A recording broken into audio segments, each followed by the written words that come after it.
Hey everybody, it's Gavin Seim. Today I'm going to show you a trick, a magic mask that doesn't actually use AI masks. I'm going to show you how to do it in Capture One also.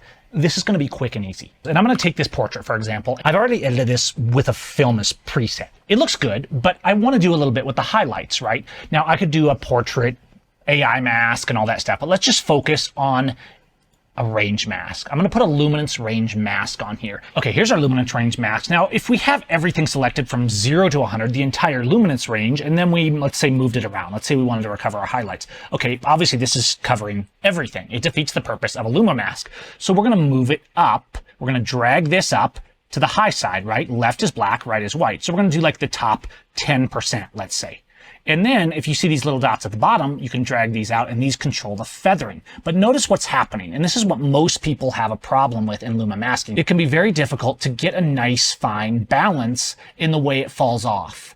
Where you move it can give a lot of artifacting. Frankly, the Luma masking has always been a little difficult. In fact, normally if I want to do more advanced luminosity masking, I'll just go to Photoshop and use Lumist, where I can select the zones, I can see them in real time and do all that kind of stuff. There's more videos about Lumist here on the channel. Actually, there's still a lot of power in the Luma mask because, of course, in a raw editing environment, you can save it as a preset, you can apply it to different photos, so it's great for workflow. The key is finding a balance, especially if you take this, you get it the way you want, and then you want to go over here to presets, and you can just save only the mask. And actually, finally now in the latest version of Capture One, you can save the Luma masks as well as AI masks into styles as well. So we can do this in both apps. In fact, I was just doing this today, which is what inspired me to make this video, because I was like, I'm going to make a really advanced magic luminosity mask for shadows and highlights for my natural HDR presets pack. And you can also do this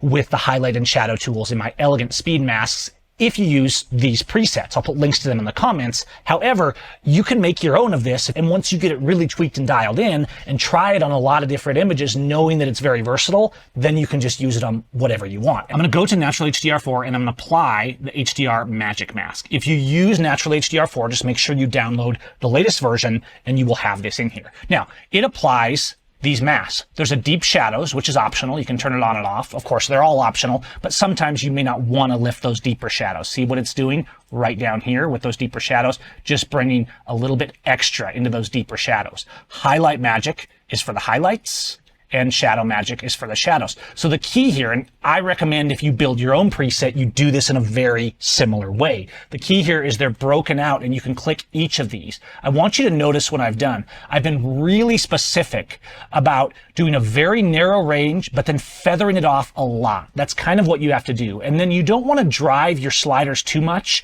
And the ability to now use curves in this really helps a lot, because instead of just driving like the highlight or shadow slider, you can do a very nuanced curve that's more focused on shadow, say, for the shadow slider. And if you look at our highlight magic, you'll see it has a different curve built into the preset that's more highlight focused. The beauty of applying these as a speed mask, that is to say all of these masks are applied in one preset, not separately, is that when you click the amount slider, you can turn it up or down all together. So this might be a little bit hot for this soft portrait, right? It's recovering a little too much. I might run this at just like 70% or something like that. And you'll notice that I'm getting a very nice recovery in both shadow and highlights, balancing out my dynamic range, but I'm doing it without overdriving.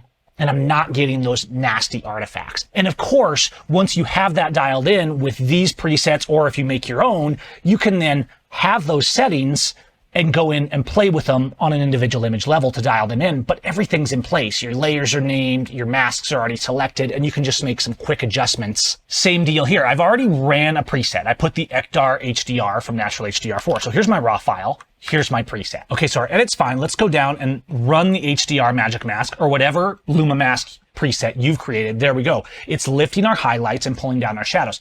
This isn't a crazy preset. And the beauty of this is because it's Luma based, it's going to adapt. So if outside the masking mode, you adjust your exposure, the mask is going to be adapting to affect the tones, the range that are defined in that mask. It also means, of course, that we can turn this down or up. Notice how the highlights and shadows are balancing out. There's nothing wrong with having dark shadows, and there's nothing wrong with having bright highlights. The beauty of this is you can just slide the opacity up and down here, and you're controlling all of these nuances, and you can get it exactly where you want it. For you Capture One users, let me quickly show you how this runs in Capture One. Here's an image here. It's a RAW file from a Sony. This was my RAW. I ran a natural HDR preset on it, but I'm still a little bit hot in the highlights. I'd like to do a little more with the sky. What can we do? Well, we can go up here, and we have, of course, the layers in Capture One. We can add a new filled layer and then do a Luma range. And it works very similar, and we can control how much we affect. So you can do that in the same way. You can refine how your range is going to work and then kind of get your base settings. But here's the thing. Now, and literally just on the latest update, we can finally save these masks into styles. This is huge because I can save the highlight, the shadow, the deep shadow layer, and it will apply those with their settings as a preset, which it wouldn't do before. I literally just updated this today, and I was pretty excited to see it because I'm like, finally, Capture One listened on this issue that we've been wanting for years. So here it is right here. Here's the same HDR Magic Mask preset. You can see it's applying the style. It's going to go there. Let's go back to our adjust panel, and you can see that it put the highlight magic, and you can see how that's affecting your highlights, the shadow magic, and the deep shadows. And here's our base edit down here where we applied our initial edit. Now, the cool thing here is you still have all the stuff, right? You have all your curves, you have all your settings. Unfortunately, you can't completely turn up or turn down a preset in Capture One, but we're still making huge progress here in just being able to save these finally as presets in a workflow, because you can still select the individuals. You'll notice how the highlight magic, notice how it's affecting the blues. The way I built the curve in it actually enhances the highlights of the blues a little bit to help out with skies. And if I turn this up or down, you can see I can decrease or increase it.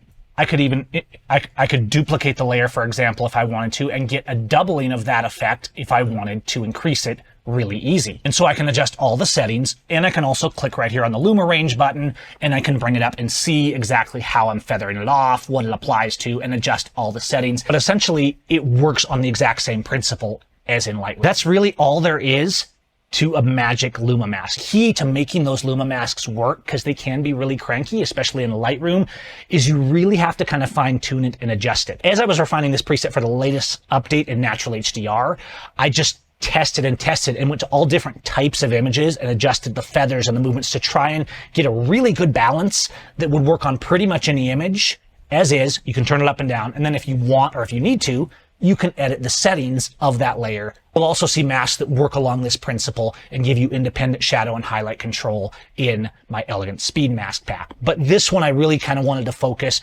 on refining the dynamic range of an image with shadows and highlights together while maintaining balance. One more bonus image. You guys may remember this image from the recent video I did on truly understanding why darkness is important in HDR. This is a single file HDR image. This was our raw file, and this is what we produced with it in that video. I will link that recent video. I could still add this on top of it if I want to bring just a little more back into this sky and eke out a little more dynamic range. I'm going to do that right now.